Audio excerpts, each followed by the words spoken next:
Bismillahirrahmanirrahim. Selamat pagi. Assalamualaikum warahmatullahi wabarakatuh. Waalaikumsalam warahmatullahi wabarakatuh. Yang terhormat Bapak Kepala SDM Perangampang 7 Pagi, Bapak Tarto SPD. Yang saya hormati Dewan Guru SDM Perangampang 7 Pagi.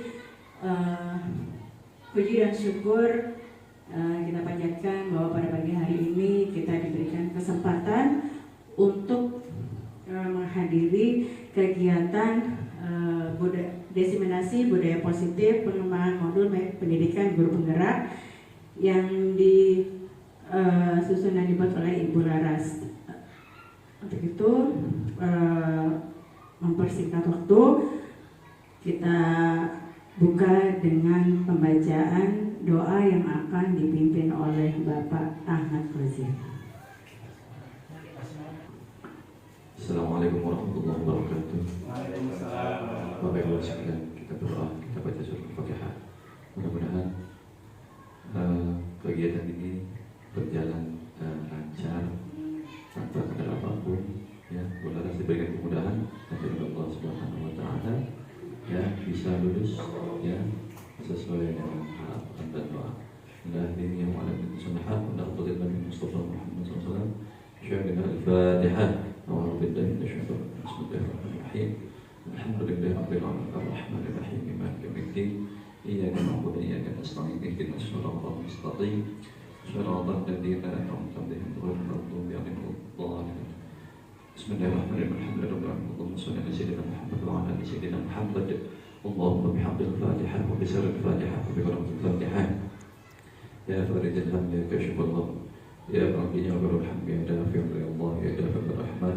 Ya dafi'ur rahim ya Allah biha ya Allah biha ya Allah biha asnal khatimah. Da'u fiha subhanaka Allahumma wa tahiyyatu fiha salam.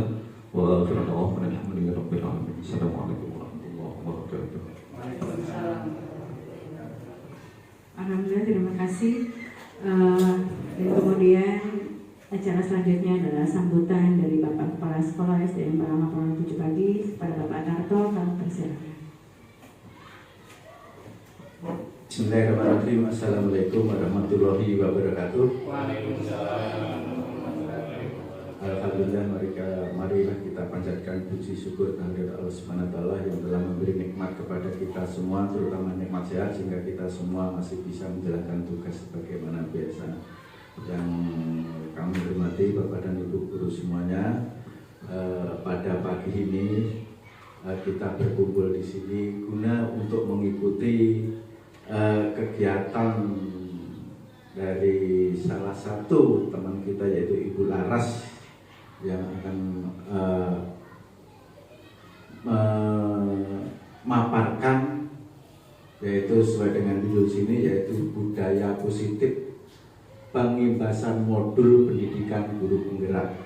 Karena mungkin salah satu syaratnya harus mengadakan paparan, maka dari itu kita sebagai rekan, sebagai teman, sebagai guru, marilah teman kita ini nanti kita dukung, kita support kegiatan beliau, dan mungkin beliau di dalam pelaksanaan nanti mungkin banyak sekali kegiatan-kegiatan yang harus dilaksanakan, dan pada waktu itu mungkin kegiatan sekolah atau dalam hal ini mengajar ke anak-anak atau memberi tugas kepada anak-anak, mungkin beliau Ibu Laras membutuhkan kita. Marilah agar anak-anak kita nanti tidak terlantar karena berkaitan dengan kegiatan beliau, marilah kita support, kita bantu apa-apa yang dibutuhkan beliau, baik pengimbasan atau menjaga anak didik kita agar Bu Laras juga sukses, tidak memikirkan anak-anak yang ditinggal, kemudian anak-anak juga tidak terlantar oleh kegiatan beliau. Maka itu kami mohon kerjasamanya Bapak dan Ibu semua stakeholder di SDN Perangampang 07 pagi ini, kita dukung beliau supaya semuanya bisa berjalan dengan baik. Pada saat ini mungkin Ibu Laras, mungkin suatu ketika mungkin kita diantaranya, mungkin gantian. Maka itu tidak ada jalan lain, kita harus saling bahu membahu, saling dukung mendukung agar baik kegiatan di sekolah maupun kegiatan di Bularas bisa seiring, bisa berjalan dengan lancar tanpa gangguan apapun.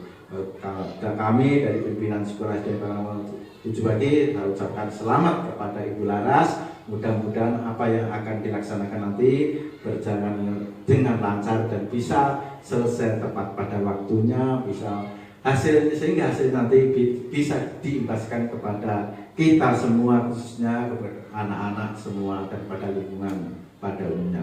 Mungkin hanya itu jawaban sambutan dari saya. Sekali lagi saya ucapkan terima kasih kepada Bapak Ibu yang telah mendukung Bularas. Sekali lagi selamat berjuang, selamat berjuang, mudah-mudahan sukses dan lancar. Sekian, terima kasih. Wabillahi taufiq wal hidayah. Wassalamualaikum warahmatullahi wabarakatuh. Waalaikumsalam warahmatullahi wabarakatuh. Terima kasih Bapak Tarto atas sambutannya. Insya Allah kami seluruh Dewan Guru siap mendukung atas program Guru Penggerak ini. Berlanjut kepada acara intinya, selanjutnya adalah pemaparan budaya positif penyebaran modul pendidikan guru penggerak yang akan disampaikan oleh Ibu Laras ini. Kepada Ibu Laras kami persilakan. Bismillahirrahmanirrahim. Terima kasih atas waktunya kepada Bu Erni. Mohon diizin Bapak yang kami hormati Bapak Tarto selaku Kepala SDN Parama 7 Pagi, Bapak Ibu guru dan staf.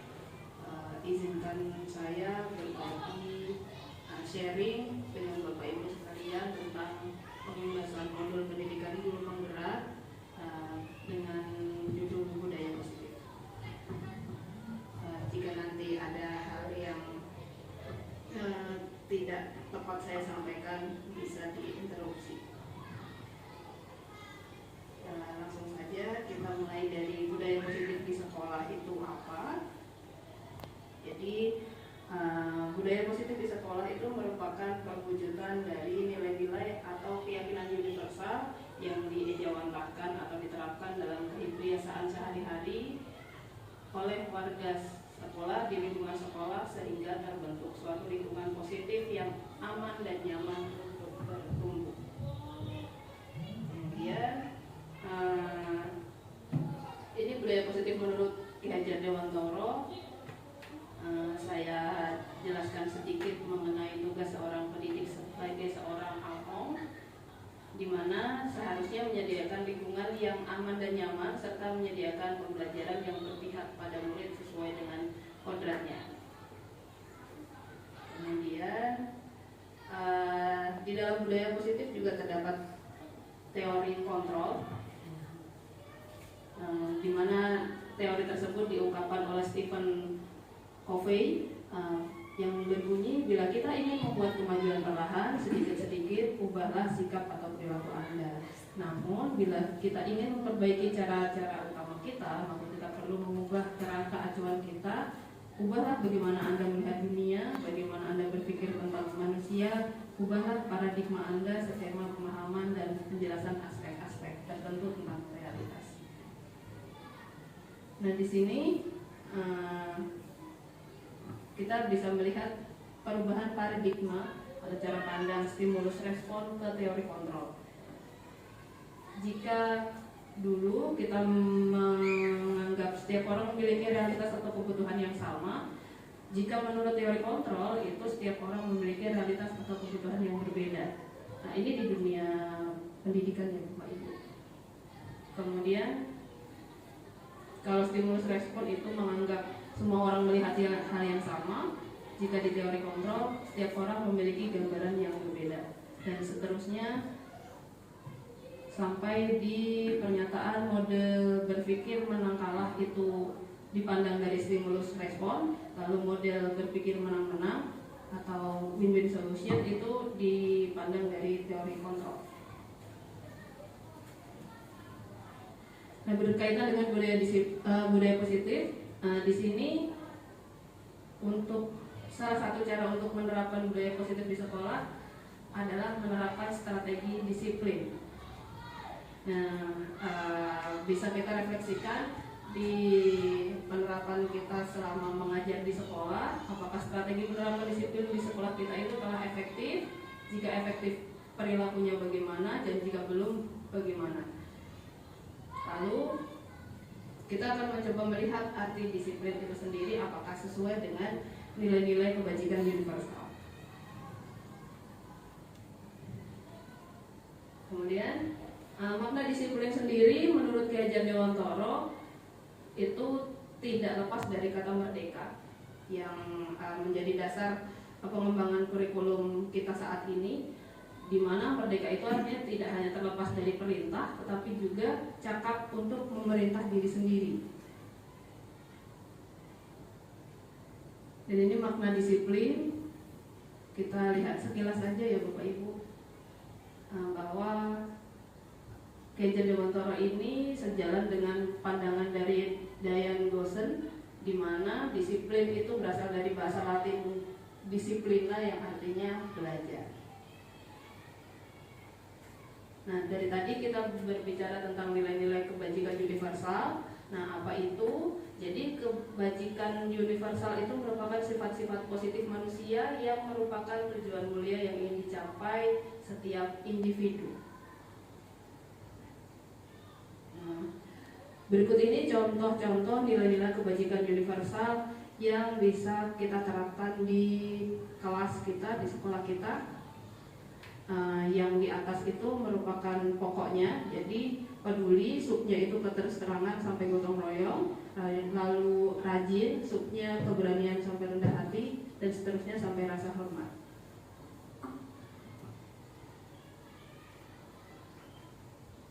Nah, kemudian nilai-nilai kebajikan universal itu diwujudkan pada kurikulum merdeka, diwujudkan di profil pelajar Pancasila, di mana kita mengenal ada 6 dimensi. Yang pertama beriman, berkebinekaan global, bergotong royong, kreatif, benar, kritis, dan mandiri. Nah, di sini juga ada 9 pilar karakter, mulai dari cinta Tuhan sampai toleransi. Nah, sekarang saatnya ice breaking. Mohon Bapak Ibu untuk berdiri dan berpasangan. Kemudian salah satu berperan untuk menggenggamkan tangannya, dan yang satu Bapak Ibu boleh merayu, boleh menggelitik, boleh menghardik, boleh memaksa kepada rekannya untuk membuka genggaman tersebut. Waktunya. Ini ngapain itu kayak apa? Biar bisa terbuka.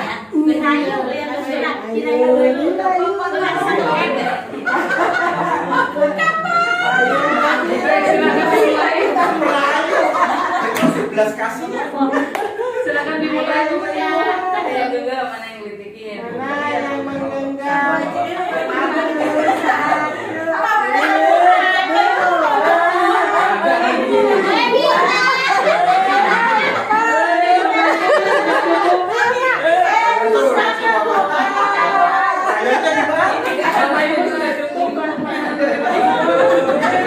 Bisa terbuka.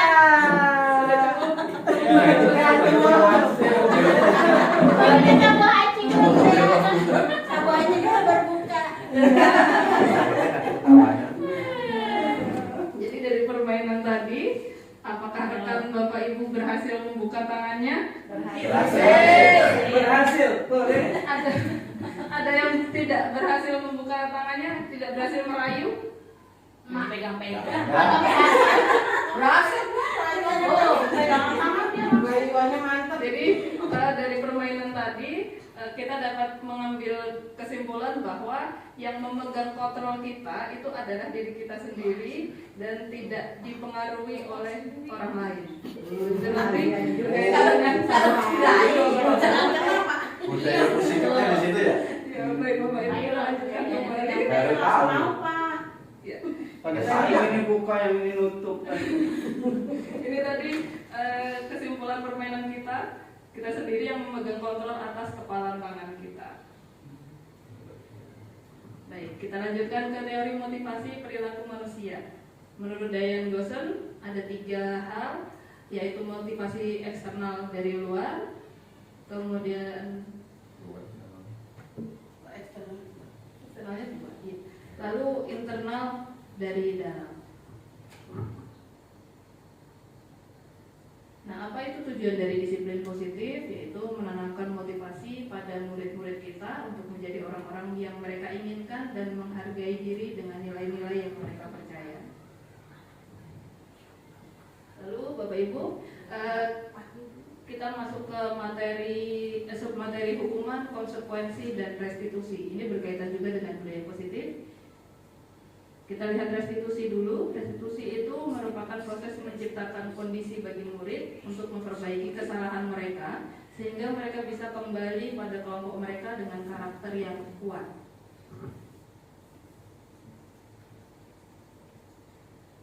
Lalu ini berkaitan dengan restitusi tadi, ini merupakan perbandingan identitas dari hukuman dan disiplin. Jadi jika hukuman itu di kolom yang pertama saya bandingkan, hukuman itu sesuatu yang menyakitkan, harus terjadi akibat tindakan yang dilakukan. Lalu kalau konsekuensi, sesuatu yang harus terjadi akibat tindakan yang dilakukan. Dan yang terakhir restitusi itu pilihan yang diberikan akibat tindakan yang dilakukan. Dan saya pribadi selama mengajar masih sering melakukan hukuman terhadap murid. Itu merupakan perilaku yang sebaiknya kita tinggalkan. Nah ini biasanya kalau hukuman itu sifatnya nanti akan negatif di sini bisa jadi anak itu diancam seperti yang ada di layar, awas kalau dilakukan lagi ya nanti, atau awas kamu ya kalau melakukan lagi. Nah itu menimbulkan skema pandangan negatif anak terhadap kita. Lalu kalau konsekuensi itu biasanya netral, dan yang lebih baik dari konsekuensi yaitu restitusi. Ini membangun kesadaran anak bagaimana memperbaiki kesalahan mereka. Nah, ini dilewati saja.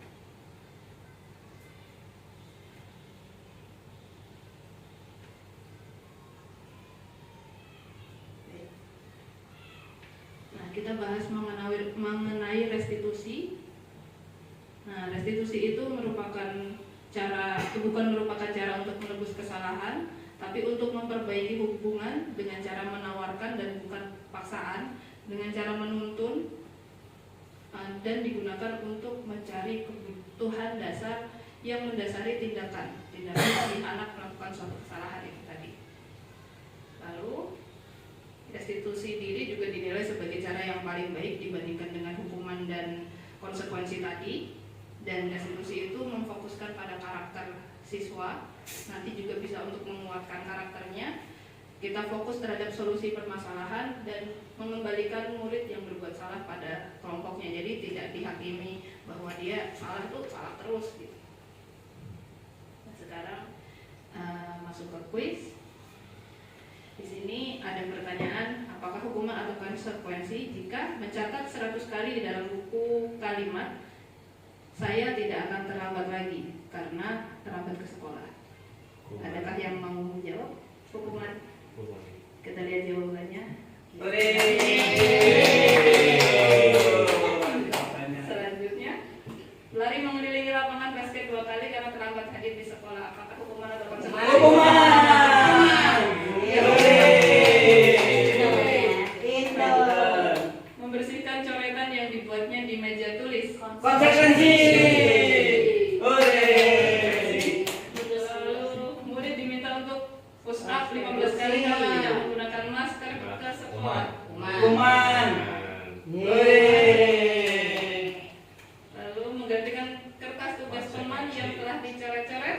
Konsekuensi.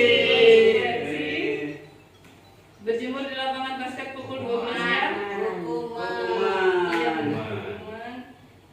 Kemudian yang ini, murid diminta bertelanjang kaki sepanjang hari karena tidak menggunakan sepatu warna hitam. Wah, Hukuman. kejam sekali.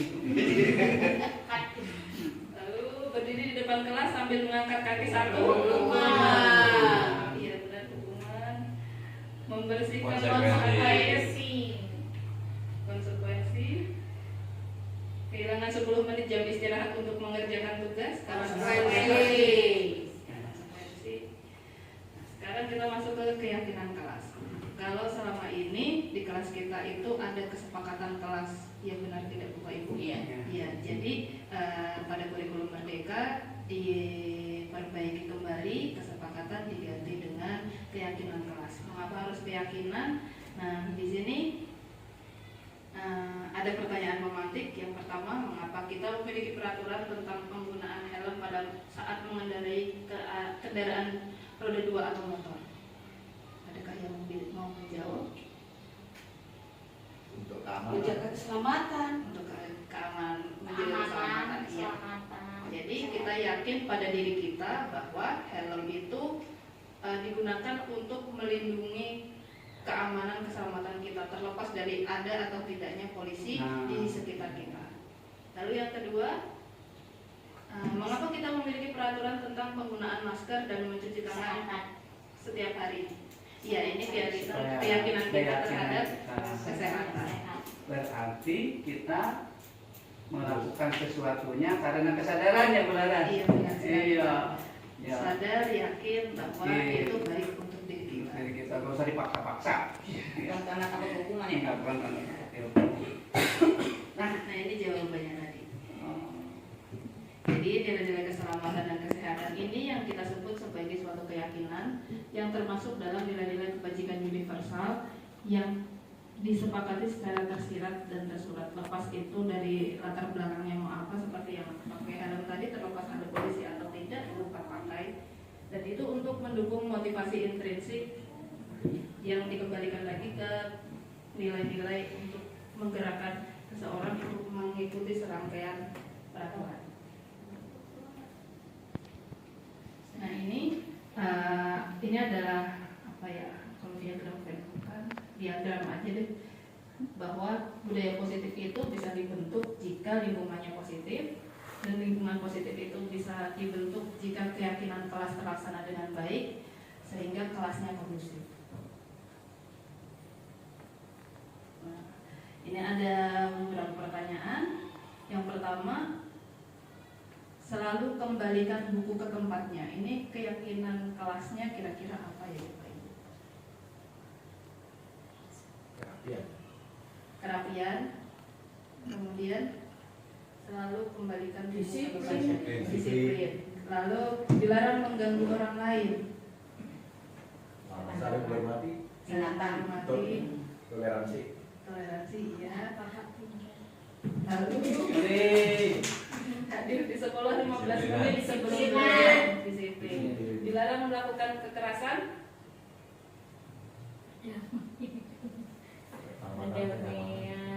Kenyamanan, keselamatan. Kenyamanan. Dilarang menggunakan narkoba. Kesehatan. Pergantian atau menunggu giliran. Disiplin, tertib, Tertib. Gunakan masker. Kesehatan. Kesehatan. Jangan berlari di kelas atau koridor. keselamatan, Kenyamanan. Nah, ini kira-kira adalah jawabannya tadi. Jawab ya. Kita tanggung jawab. Kita Jawab nggak? lanjutkan. Jawab. Ini adalah syarat-syarat keyakinan sekolah atau kelas. Ada 7, mulai dari keyakinan kelas bersifat lebih abstrak daripada peraturan, lebih rinci dan konkret. Jadi kalau dulu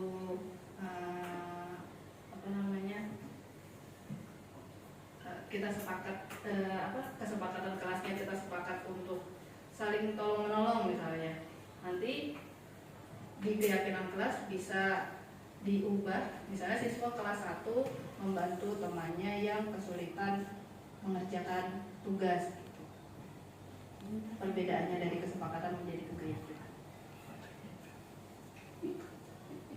Nah, ini adalah contoh keyakinan kelas untuk kelas 1. Setiap anggota kelas perlu belajar, setiap anggota kelas perlu senang, dan lain sebagainya. Jadi sudah bersifatnya konkret, bukan abstrak lagi. Lalu yang ini keyakinan kelas 5.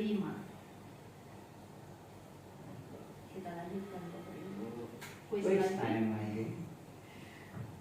Di sini ada kuis lagi. Keyakinan kelas dan peraturan kelas adalah hal yang sama, betul atau tidak? Keyakinan kelas sama peraturan kelas. Iya. Salah. Kita lihat jawabannya yang pertama. Iya. Lalu kuis yang kedua, keyakinan kelas berlandaskan nilai-nilai kebajikan atau prinsip universal. Betul. Iya, betul. Nah, ini sudah kita bahas tadi. Apakah nilai kebajikan keyakinan yang diangkat dari peraturan berikut? Menggunakan helm saat mengendarai motor tadi, keselamatan, membuang sampah pada tempatnya, Kebersihan tanggung jawab. dilarang menggunakan kata-kata kasar, Etika.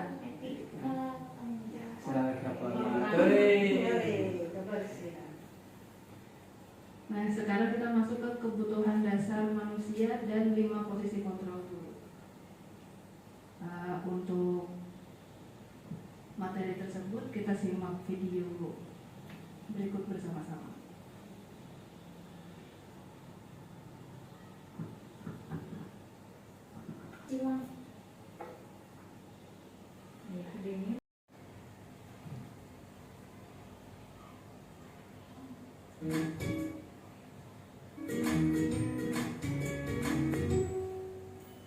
Salam dan bahagia Ibu dan Bapak guru hebat. Untuk membangun budaya sekolah yang positif dengan lingkungan yang aman dan mendukung murid untuk menjadi pribadi yang berdaya, seimbang, dan bahagia, salah satu upaya yang dapat dilakukan oleh guru adalah memahami kebutuhan dasar yang mendasari perilaku murid.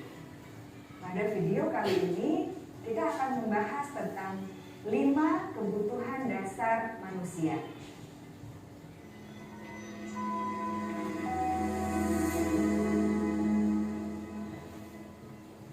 Ki Hajar Dewantara dalam salah satu kutipannya menyatakan, kita ambil contoh perbandingannya dengan hidup tumbuh-tumbuhan.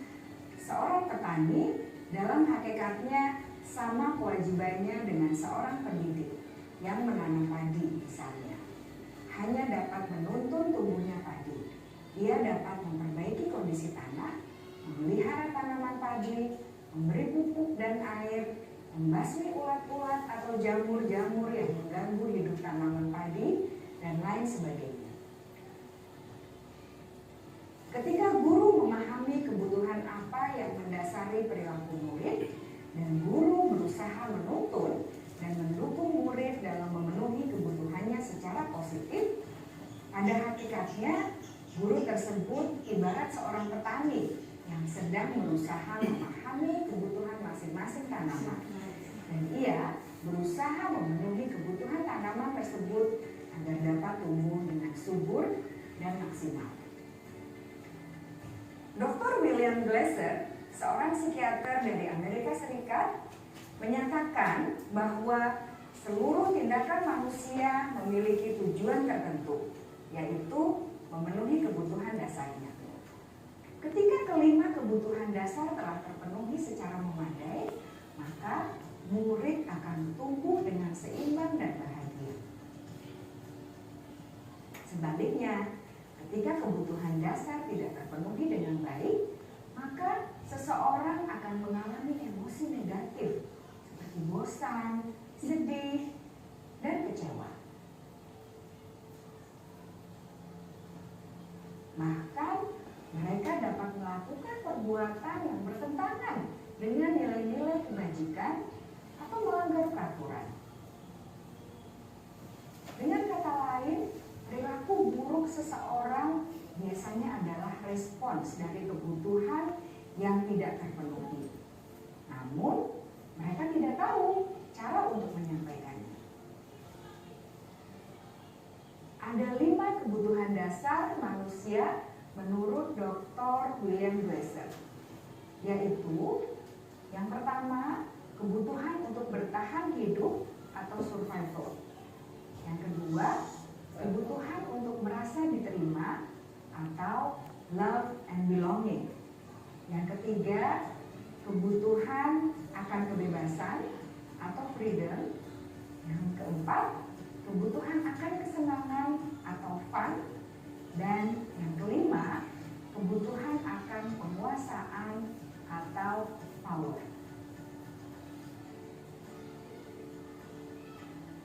Kebutuhan dasar yang pertama adalah kebutuhan yang bersifat fisiologis untuk bertahan hidup atau survival. Misalnya, kesehatan, rumah, dan makanan. Kebutuhan biologis sebagai bagian dari proses reproduksi termasuk kebutuhan untuk tetap bertahan hidup. Kebutuhan untuk merasa aman juga termasuk dalam kebutuhan ini.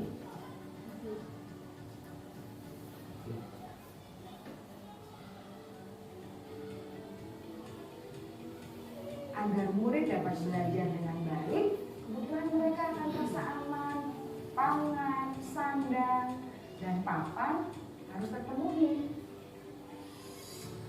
Bagaimana mungkin mereka dapat belajar dengan baik bila mereka datang ke sekolah dengan perut yang lapar atau bila rumah mereka kebanjiran?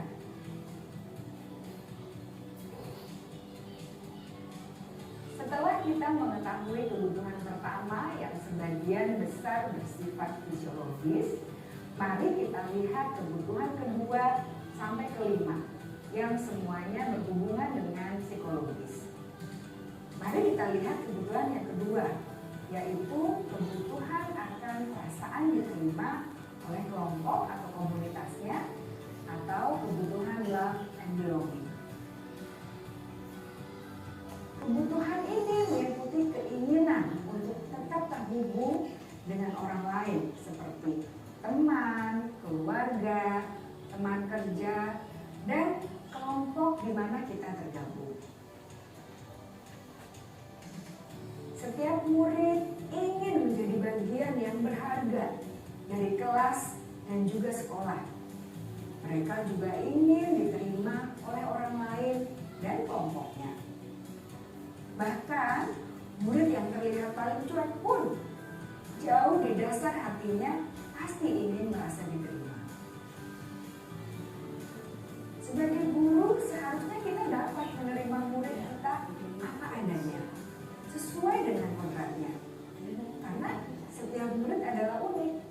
Mereka memiliki kekuatannya masing-masing, sehingga guru seharusnya bisa menciptakan kesempatan untuk murid berkolaborasi dan memiliki ikatan emosi satu sama lain. Murid-murid yang memiliki kebutuhan yang besar untuk merasa diterima, biasanya mereka belajar karena suka pada gurunya, dan mereka juga suka bekerja dalam kelompok. Kebutuhan yang ketiga adalah kebutuhan akan kebebasan atau kebutuhan membuat pilihan. Murid harus diberi kesempatan untuk membuat pilihan dan bertanggung jawab atas pilihan yang mereka telah ambil. Memberi mereka kebebasan bukan berarti membiarkan mereka melakukan apa saja yang mereka mau, melainkan lebih memberi mereka kesempatan untuk membuat pilihan, menyuarakan pendapat mereka dengan percaya diri, dan memberi mereka kesempatan untuk mencoba hal-hal yang baru. Pembelajaran dengan metode yang beragam dan menarik juga akan memenuhi kebutuhan murid tentang kebebasan ini. Pembelajaran berdiferensiasi, di mana guru menyediakan beberapa jenis tugas yang bisa dipilih oleh murid sesuai minat mereka, sangat baik untuk mengembangkan murid menjadi lebih mandiri dan memiliki motivasi internal. Karena kebutuhan akan kebebasan pada dasarnya adalah kebutuhan untuk mandiri, memiliki otonomi, memiliki pilihan, dan mampu mengendalikan arah hidupnya sendiri.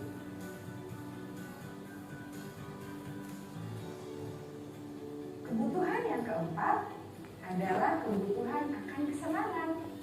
Bayangkan Bapak Ibu, hidup tanpa rasa senang, betapa menyedihkannya. Glasser menghubungkan kebutuhan akan kesenangan dengan belajar. Jangan sepelekan kebutuhan murid untuk merasa senang di kelas. Sebagai guru, jangan ragu-ragu untuk dengan sengaja memasukkan kegiatan yang menyenangkan dalam kelas. Murid-murid dengan kebutuhan dasar kesenangan yang tinggi ingin menikmati apa yang mereka lakukan. Mereka juga konsentrasi tinggi saat mengerjakan hal-hal yang disenangi.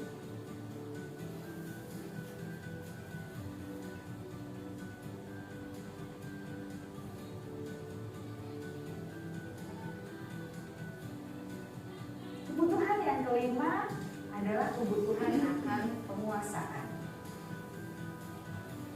Setiap murid memiliki kebutuhan untuk merasa kompeten, menjadi terampil, diakui pencapaian dan keterampilannya, didengarkan, bisa membuat dampak dan pengaruh, dan memiliki rasa harga diri. Mereka sebaiknya diberi kesempatan untuk membuat keputusan tentang hal-hal yang penting dalam hidupnya dan tidak merasa dikontrol oleh sistem sekolah. Pada murid yang telah menginjak usia remaja, seringkali mereka merasa tidak memegang kendali atas kehidupannya sendiri, karena guru kerap kali berpengaruh dalam mengambil keputusan. Murid-murid yang memiliki kebutuhan dasar akan penguasaan yang tinggi biasanya selalu ingin menjadi pemimpin. Mereka juga suka mengamati sebelum mencoba hal-hal yang baru. Mereka juga perfeksionis dan merasa kecewa bila melakukan kesalahan.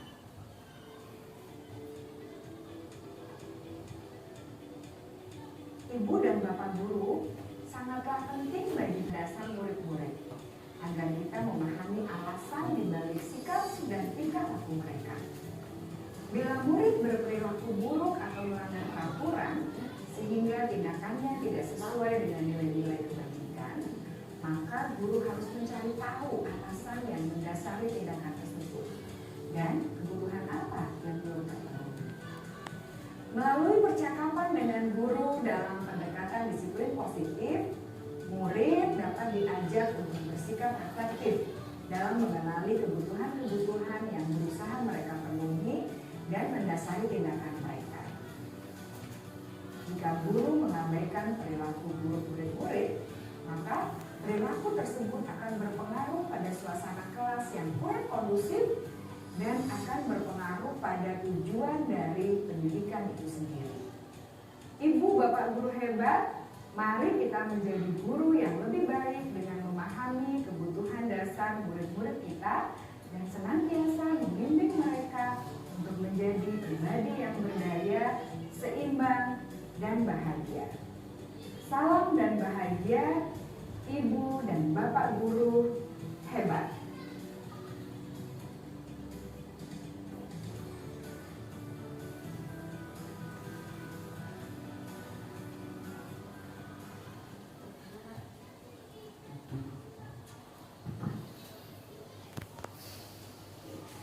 Bapak Ibu, ini tadi teori tentang 5 kebutuhan dasar manusia.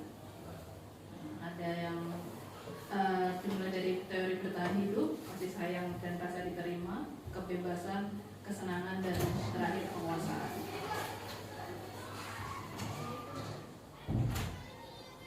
Oke, lalu masuk ke materi posisi kontrol. Ini berkaitan dengan games tadi kita yang mengontrol diri kita itu ya hanya kita sendiri.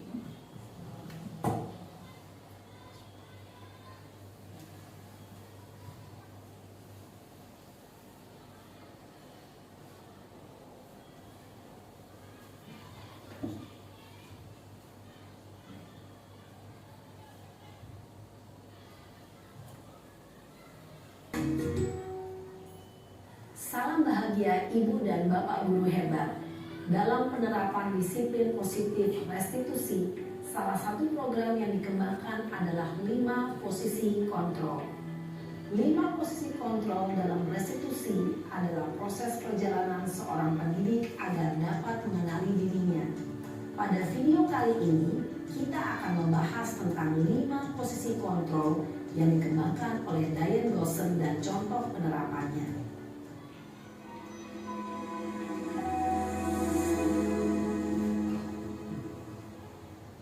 5 posisi kontrol itu adalah 1.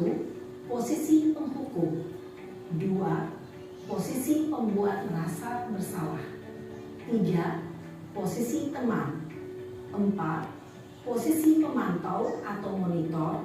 Dan 5. Posisi manajer. Untuk lebih memahami kelima posisi tersebut, mari kita saksikan kasus Naren yang terlambat hadir 20 menit di sekolah dan melihat bagaimana kelima posisi kontrol dalam menghadapi masalah tersebut.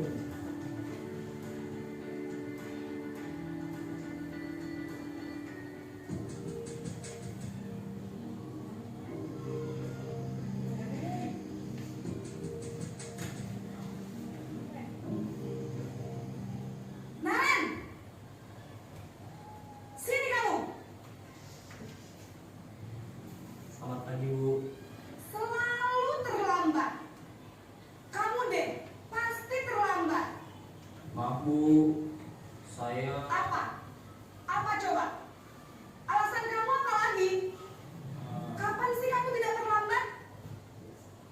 Malas sekali ya kamu jadi anak. saya Dasar pemalas. Gak kapok-kapok sih kamu. Sudah berapa kali terlambat? Sana, kamu keliling lapangan basket 2 kali. kenapa saya harus keliling lapangan basket, Bu? Kenapa? Kamu melawan ibu? Berani-beraninya jawab. Sudah terlambat, masih berani jawab pula. Sekarang, keliling lapangan basket 5 kali sekalian. Biar kapok.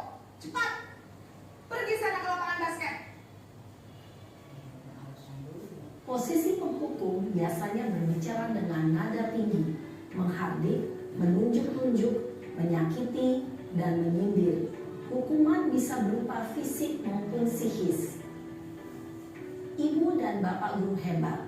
Dampak yang terjadi pada murid ketika guru berada pada posisi penghukum adalah murid cenderung akan memberontak, bahkan menyimpan dendam.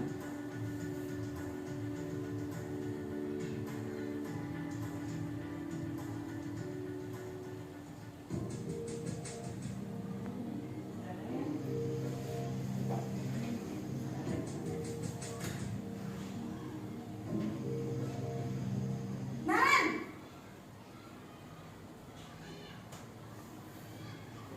Selamat pagi, Bu. Naren. Kamu kenapa terlambat lagi, nak? Ya Tuhan, Naren. Kamu senang ya bikin ibu susah ya? Kalau kamu terlambat lagi, nanti ibu yang ditegur bapak kepala sekolah, nak. Disangka ibu tidak bisa membina kamu. Duh, gimana ini? Maaf, Bu. Duh, Gusti Naren. Kamu suka ya kalau ibu ditegur bapak kepala sekolah? Terus, sekarang ibu harus tulis apa yang di buku absen? Ini kamu sudah sering terlambat loh. Ibu harus apa coba? Maaf, Bu. Maaf sekali. Ya sudah, lain kali jangan bikin ibu susah lagi ya, nak ya. Ibu tidak akan kuat lagi kalau kamu begini terus. Bisa jantungan kalau ibu ditegur bapak kepala sekolah. Sana cepat ke kelas. Maaf ya, Bu. Maaf sekali. Posisi pembuat rasa bersalah berbicara dengan nada tenang, cenderung lembut. Namun kata-kata yang diutarakan membuat murid merasa menjadi orang yang gagal, memandang buruk dirinya sendiri, merasa tidak berharga, dan tidak sanggup membahagiakan orang lain. Ketika guru mengambil posisi pembuat rasa bersalah, murid akan menganggap dirinya yang bersalah dan ia akan menyimpan emosi negatif tersebut di dalam dirinya.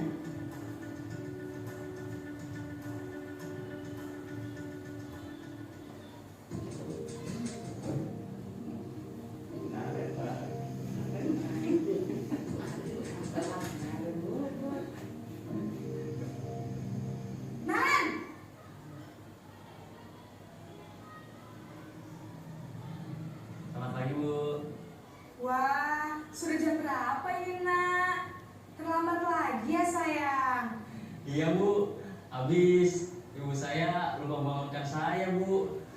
Kamu malah menyalahkan ibu kamu. Kamu bukannya anak yang larinya paling kencang. Kok terlambat sih? Iya Bu, saya memang terlambat bangun tadi. Jadi biarpun saya lari kencang, tetap gak kekejar Bu. Ya sudah sana. Nanti lain kali larinya lebih kencang lagi ya. Biar gak terlambat lagi. Bikin seneng ibu. Demi ibu. Bisa kan? Bisa lah Bu. Ya sudah sana masuk kelas. Ibu beresin urusan absen kamu. Kamu ini ada-ada saja. Dalam posisi teman, guru berbicara dengan nada suara ramah, akrab, cenderung bersenda gurau untuk menjaga suasana tetap santai. Murid akan merasa senang, aman, dan akrab dengan guru. Identitas yang tercipta adalah identitas sukses atau berhasil. Namun, perlu diingat, karena ini masih dorongan eksternal, maka ada faktor ketergantungan dari murid kepada orang tertentu. Di sini guru absennya, sehingga di lain waktu murid bisa berperilaku baik, namun hanya kepada orang-orang tertentu saja.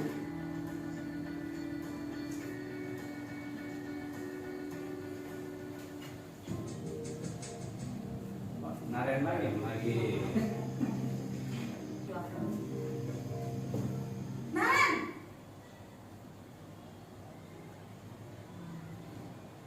Selamat pagi Bu. Naren, apa peraturan sekolah kita tentang jam berapa kita harus masuk sekolah, nak? Kita harus di sekolah jam 7 Bu. Iya betul, sekarang sudah jam 7.20. Naren sudah tahu konsekuensinya jika terlambat hadir. Paham Bu, saya harus tinggal kelas pas jam istirahat selama 20 menit. Iya benar, konsekuensinya demikian. Jadi nanti jam 9.30 pas istirahat, kamu harus tinggal di kelas, kerjakan tugas tambahan untuk ketertinggalan kamu, ya? Baik Bu. Posisi pemantau mengandalkan penghitungan atau data untuk mengontrol murid. Guru mengarahkan murid berdasarkan peraturan dan konsekuensi. Seorang pemantau menunjukkan bahasa tubuh dan ekspresi wajah yang datar dan cenderung formal.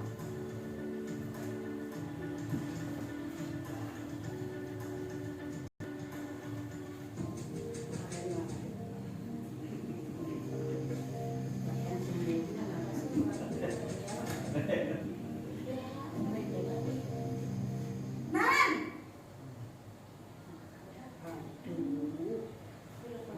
Selamat pagi Bu. Selamat pagi Naren. Maaf Bu, saya terlambat. Iya, sekolah masuknya jam 7, sekarang sudah jam 7.20. Jadi sekarang bagaimana ini Naren? Maaf Bu, saya lupa setel alarm saya semalam. Baiklah, menurut kamu, keyakinan sekolah yang mana yang perlu kamu tingkatkan? Menghargai diri sendiri dan orang lain mungkin ya Bu. Setuju. Jadi, apakah Naren meyakini prinsip saling menghormati tersebut? Iya Bu, saya meyakininya. Apakah Naren bersedia memperbaiki masalah keterlambatan ini? Bersedia Bu. Bagaimana kamu akan perbaiki masalah keterlambatan ini? Saya akan coba untuk tidak lupa menyetel alarm saya Bu. Baik, kalau Naren lupa menyetel alarm di rumah, ada orang yang kira-kira bisa bantu mengingatkan tidak? Ada Bu, kakak saya, Kak Emma. Ada lagi selain Kak Emma? Selain Kak Emma, ada ibu saya. Baik, jadi yang mengingatkan Naren adalah Kak Emma dan ibu kamu ya? Kira-kira akan mulai setel alarm kapan nih Naren? Setelah pulang sekolah, akan segera saya lakukan. Baik, jadi Naren akan setel alarm untuk bangun besok pagi dan akan diingatkan oleh kakak dan ibunda Naren ya. Ada lagi yang mungkin perlu dilakukan Naren agar tidak terlambat bangun lagi? Tidak ada Bu. Baik Naren, terima kasih untuk kerjasama kamu. Sekarang kamu perlu kembali ke kelas untuk belajar. Baik Bu, terima kasih. Posisi manajer adalah posisi kontrol yang disarankan untuk membimbing murid memiliki sikap disiplin yang positif, yaitu murid yang mandiri, bertanggung jawab, dan dapat memecahkan masalah. Tujuan dari posisi ini adalah agar murid dapat berefleksi atas tindakannya. Guru akan dengan tulus memberikan pertanyaan-pertanyaan bermakna sehingga membuat murid dapat belajar dari kesalahannya dan mencari sebuah solusi untuk menyelesaikannya. Ibu dan Bapak guru hebat, setelah mengamati adegan kelima posisi kontrol tadi, kira-kira posisi mana yang paling ideal? Posisi mana yang dapat menunjang motivasi intrinsik murid? Ya, tentu posisi manajer. Posisi ini memang posisi ideal yang ingin dituju setiap pendidik. Pada posisi inilah, guru dapat menerapkan disiplin positif yang berpihak pada murid, yang memerdekakan murid. Perjalanan seorang pendidik tentunya tidak mudah untuk sampai pada posisi seorang manajer. Namun, tujuan kita pasti, yaitu menciptakan murid-murid yang mandiri, merdeka, dan bertanggung jawab. Semoga penggambaran 5 posisi kontrol yang telah diperlihatkan ini dapat menjadi ajang refleksi bagi kita semua, agar dapat terus mengasah dan menerapkan disiplin positif yang memerdekakan murid. Mari terus berlatih dan bersemangat. Selamat menerapkan. Salam dan bahagia Ibu dan Bapak guru hebat.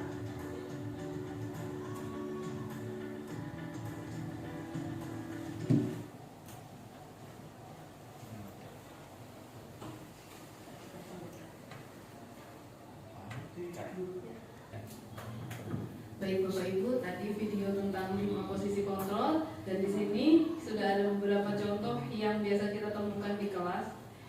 Ini mungkin terbaca jelas sampai belakang atau tidak. Di posisi penghukum, guru biasa menghardik, menunjuk-nunjuk, menyakiti, menyindir. Kalau membuat perasa bersalah, itu biasanya ada kata-kata ibu kecewa dengan kamu atau seharusnya bagaimana gitu.